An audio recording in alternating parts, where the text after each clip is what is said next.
வள்ளல்பாரி பயிற்சி மையம், பொன்னமராவதி, புதுக்கோட்டை மாவட்டம். முதுகலை ஆசிரியர் பணிக்கான தமிழ் தகுதி தேர்வு. தொடர்பு கொள்ள வேண்டிய அலைபேசி எண் 8438460253. 10ஆம் வகுப்பு தமிழ் பாடநூல் இயல் 2 கேட்கிறதா என் குரல். தொல்காப்பியர் உலகம் ஐம்பூதங்களால் ஆனது என்று குறிப்பிடுகிறார். திருமூலர் தாம் படைத்த திருமந்திரத்தில் மூச்சு பயிற்சியால் உடலை பாதுகாத்து வாழ்நாளை நீட்டிக்கலாம் என்று குறிப்பிடுகிறார். ஔவை குரல் படைத்த பிற்கால ஔவையார் வாயு தாரணை என்னும் அதிகாரத்தில் வாயு வழக்கம் அறிந்து செறிந்தடங்கில் ஆயுள் பெருக்கம் உண்டாம் என்று குறிப்பிடுகிறார். காற்று, வளி, தென்றல், புயல், சூறாவளி என பல பெயர்களால் அழைக்கப்பெறுகிறது. பருவநிலை, சூழல், வீசும் வேகம் ஆகியவற்றுக்கேற்ப தென்றல் காற்று, பூங்காற்று, கடல் காற்று, பனிக்காற்று, வாடைக்காற்று, மேல்காற்று, கீழ்காற்று, மென்காற்று, இளந்தென்றல், புழுதிக்காற்று, ஆடிக்காற்று, கடுங்காற்று, புயல் காற்று, பேய்காற்று, சுழல் காற்று, சூறாவளி காற்று என பல்வேறு பெயர்களால் அழைக்கப்பெறுகிறது. பண்டை தமிழர்கள் திசைதோறும் வீசும் காற்றுக்கு பெயர் வகுத்தனர். கிழக்கிலிருந்து வீசும் காற்று கொண்டல் காற்று எனப்படும். இது மழை கொண்டு வருவதால் மழைக்காற்று என்றும் வழங்கப்பட்டது. கிழக்கு திசைக்கு குணக்கு என்னும் பெயர் உண்டு. மேற்கு திசை குடதிசை எனப்பட்டது. மேற்கு திசையிலிருந்து வரும் காற்று கோடை காற்று எனப்பட்டது. இது வறண்ட வெப்பக்காற்றாகும். வடக்கு திசையிலிருந்து வீசும் காற்று வாடை காற்றாகும். இது ஊதை காற்று என்னும் பெயராலும் அழைக்கப்பட்டது. தெற்கிலிருந்து வீசும் காற்று தென்றல் காற்று. இளங்கோவடிகள் சிலப்பதிகாரத்தில் வண்டொடு புக்க மணவாய் தென்றல் என்று தென்றலை சிறப்பிக்கின்றார். பத்மகிரிநாதர் தென்றல் விடுத்தூதில் பலபட்டடை சொக்கநாத புலவர் தமிழுக்கு பின்பு பிறந்தது தென்றல் என்று சிறப்பிக்கின்றார்.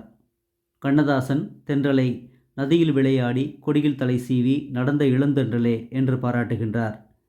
புறநானூறு 66வது பாடலில் வெண்ணிக்குயத்தியார் கரிகாலன் கடலை அடக்கி களம் செலுத்தியவன் என்று குறிப்பிடுகின்றார். நளியிரு முன்னீர் நாவாய் ஓட்டி வழிதொழில் ஆண்ட உறவோன் மருக களியியல் யானை கரிகால் வளவ என்பது அப்பாடலாகும். இந்தியாவில் பருவ காலத்தில் மழை பெய்கிறது. அதற்கு பருவக்காற்று காரணமாக அமைகிறது.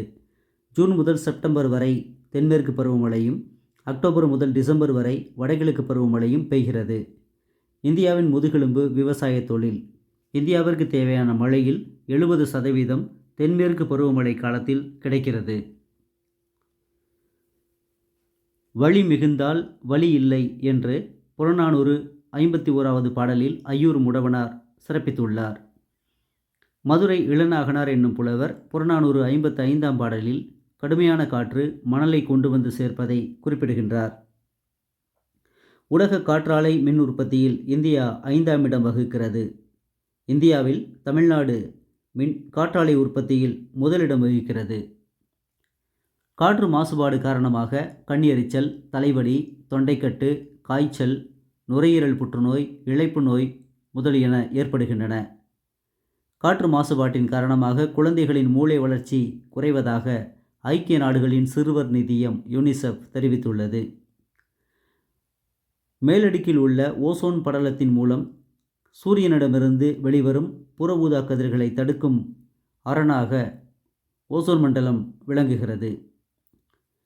புவியை ஒரு போர்வை போல சுற்றி காற்று பாதுகாக்கிறது.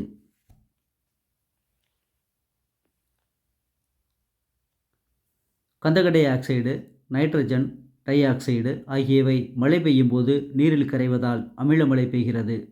இதன் காரணமாக மண், நீர், கட்டடங்கள், காடுகள், நீள்வாழ் உயிரினங்கள் ஆகியவை பாதிக்கப்படுகின்றன. ஒரு மணிக்கு 17 முதல் 18 முறை மனிதன் மூச்சுக்காற்றால் சுவாசிக்கின்றான். அப்போது கரியமில வாயு வெளிப்படுகிறது. இதனை எடுத்துக்கொண்டு வளிமண்டலம் மனிதனுக்கு உயிர் வாயுவை தருகிறது. உயிர் வாயு எனப்படுவது ஆக்சிஜன் ஆகும். ஒவ்வொரு ஆண்டும் ஜூன் மாதம் 15ஆம் நாள் உலக காற்று நாளாக கொண்டாடப்படுகிறது. தாய்லாந்து மன்னரின் முடிசூட்டு விழாவில் திருப்பாவை பாடல்கள் பாடப்படுகின்றன என்று தனிநாயகம் அடிகள் குறிப்பிடுகின்றார். குளோரோஃப்ளூரோ கார்பனின் ஒரு மூலக்கூறு ஓசோன் மண்டலத்தின் 1,00,000 மூலக்கூறுகளை சிதைக்கும் தன்மை கொண்டது. நன்றி, வணக்கம்.